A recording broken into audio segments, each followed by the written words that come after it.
Hey, what's going on, guys? I'm getting back to normal now, so I can jump on this. But what I've done so far since you last saw me is I brought the highlights down quite a bit. If you guys could see, it's blended a little more. What I did, I just went back with the Russian green and just sprayed it over. And what I did is just tone down everything. Since I'm gonna be doing washes, I'm gonna be doing filters, that's gonna highlight the panels a little more. So this just brings it a little, it blends it in all together. But what I've done is also I work on the tracks. So what I did with the tracks is I paint them in black. Right now I just have the bottle of the hole right here. I paint them in black and I just placed them just to see how, well they were gonna fit. I'm having a little bit of an issue with this one because it's kind of warped a little, and I might have to tape down over here, not tape down, I'm sorry, glue down on the bottom of the wheels here. But what I did was I painted them in black and I used these three colors right here. Let me bring it out a little more. Okay, so I use red, I use scarlet, which is kind of like an orangey, kind of reddish color, and chocolate brown. Depending on what kind of rust you're going for it, I wanted that brownish, reddish, rust. So what I'm gonna be doing now is I'm gonna be taking this off, the tracks off, and we're gonna be dry brushing it. So I'll be right back. Okay, guys, so I'm back. What I have here is a little bit of gunmetal gray. Gunmetal gray is kind of like a dark silver paint. I didn't want it to be too stark. I didn't want it to be too contrast, but you could use any kind you want. I mean, I have Model Master Steel, I have chrome from Tamiya. It's just a matter of taste. But I wanted to just dry brush it. Now a lot of people, they like to weather their tracks separately. I'm not like that. I like to put the tracks on the tank first. That way I know which parts of the track I should concentrate more on weathering. Everybody has their own style. That's my style. But what I have here is gunmetal, a couple of drops of water, just regular tap water.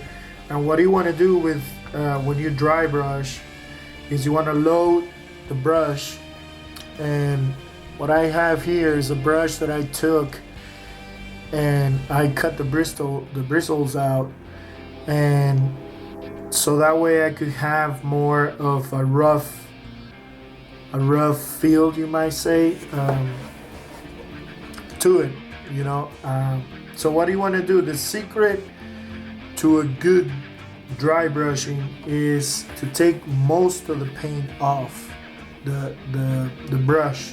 So what you want to do is you want to get a paper towel or a kitchen towel that's kind of like rough on the surface. So what you want to do is you want to take as much as you can until you barely see any paint. Okay, and now I kind of want a little bit of paint on my brush because this is a rough surface that we're working on. There's a lot of tear and wear on the track, so I kind of want to have my brush with more paint than I will normally use for dry brushing. And then what you want to do is you just want to dry brush it. So what you're going to do is you just go around on the other side. But I'm just gonna do a little bit, just for the sake of the video, because I don't want to bore you guys to death, but just to show you what kind of effect you get with the dry brush. And it's pretty cool because not only it gives it that wear and tear effect, but it also brings up all the details. So there you go. Let me bring you close. Whoa, too much. There we go. So if you guys could see this section, this section right here. No dry brushing yet, and here's the dry brush section. And you guys could see it gives it that metallic kind of look, and it also brings out all the details. You guys can see it right there very well. So I'm pretty pleased with that. So I'm gonna continue on with that, and then put it back on the tank and take it from there. All right, guys. All right, I'll see you guys on the next bit. Bye bye. All right, guys. So we're moving along with the video. I'm doing this by section, so it might look different. But what I've done is, first I brought everything down like I said in the last bit.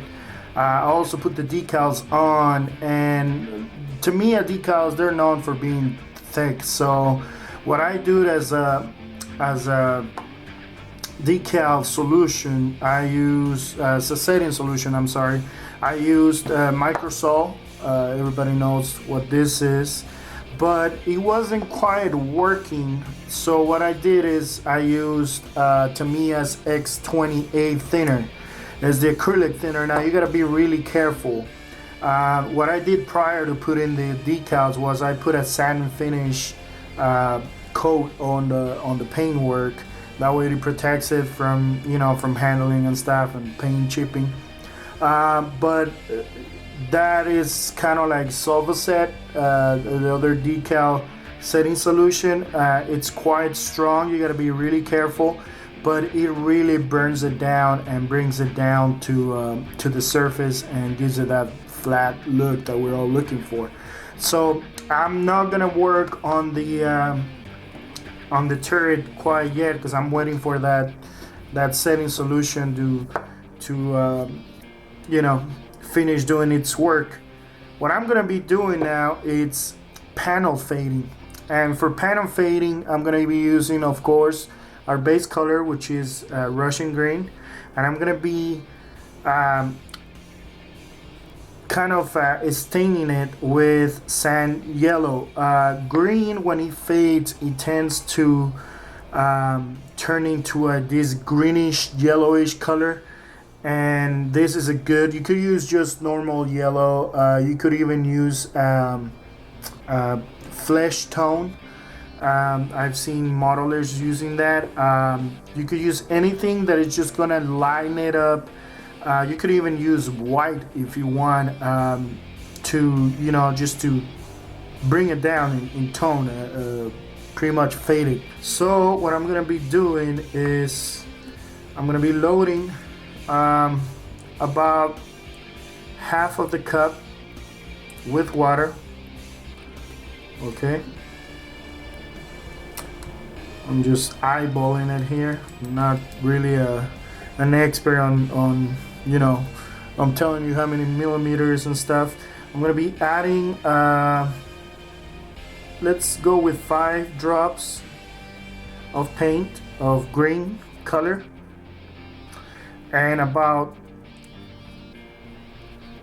3 drops of yellow. Okay, I think I put 4, but you could use a brush to mix it. What I like to use is I loosen up the tip and then I just mix it. Oops.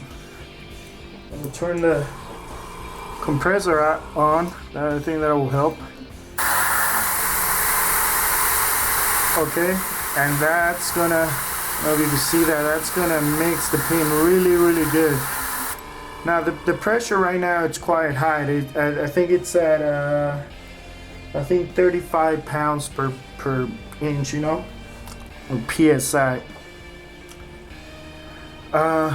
What you want to do is you want to turn it down to maybe about 10 to 15. So what I do is, since I got this is a MAC valve, they call it.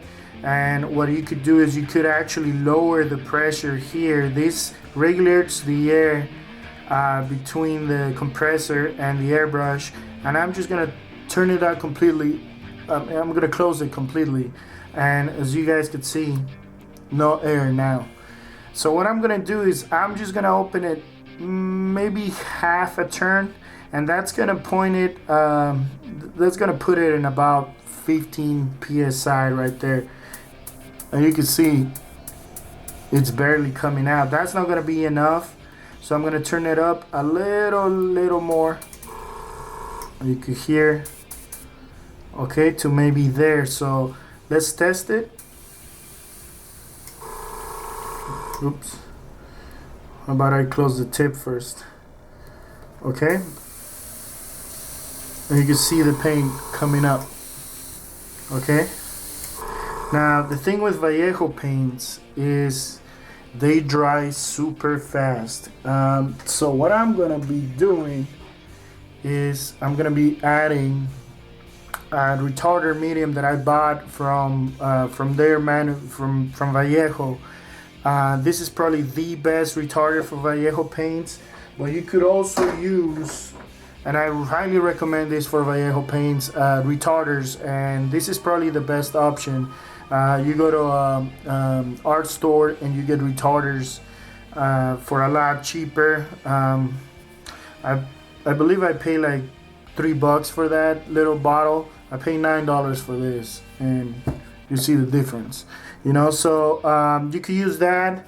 I'm gonna be using their products. I think they're the best retarders for Vallejo. So I'm gonna be just adding a couple of drops, maybe just one, because remember, I'm using a lot of water. I mean, it's gonna be a you know, like a wash. So do that again.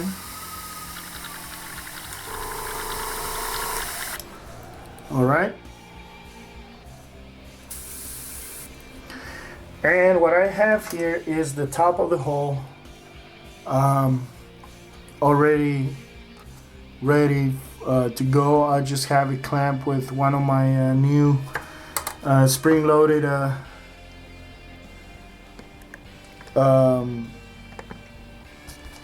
tweezers. I'm sorry. Let me just play with the light here so you guys could see better. I'm just gonna do a little section of the tank.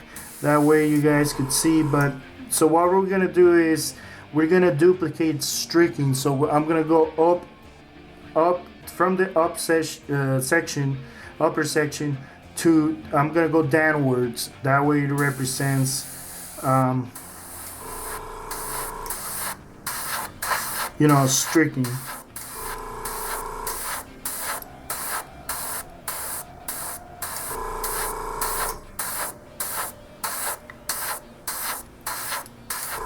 And it's very settled. You don't need to go bananas with this. Just, you know, and I don't know if you're catching that, but it gives it that streaking look, you know. We're gonna be doing what do you call it? Filters as well. I'm sorry, I just barely woke up, but you guys could see here, you know, I'm just highlighting parts where there's gonna be a lot of water running down or wear and tear running down, and usually that happens underneath big objects, you know. And in this case we have the headlight here, and the gun over here, so you know there's going to be a lot of water running down on that section. That's the parts that you want to highlight, and you know, just work on those sections, and it gives it that you know, stringy looking, streaking down looking effect. You know, on the back, you know, the same thing. On the hatches, and you can see, I mean, it gives it that effect, you know. So let me work around, and I'll show you guys what I do. What I'm gonna be doing with this color too is I'm gonna be fading the you know, the paint down a little bit. Okay, so I'll see you guys when I'm done. All right, boys and boys, we're done. What I did was I highlighted the parts where I'm not, where I noticed there's gonna be, of course, more wear and tear. For example, the hatches, the cover on the engine, and I also highlighted the parts where there's gonna be a lot of streaking. Now, streaking, what I like to use for streaking is the oil paints that I, you know, kind of like filtering. I also use that for streaking, and this is a good candidate for streaking. I mean, we have a lot of bolts, we have hatches, we have you know, compartments and stuff. So what I did is I highlighted where I thought I was gonna be, where I think I'm gonna be doing a lot of streaking, and that it's gonna help the effect. So this is the upper hull. So we did that. We also did the bottom hull.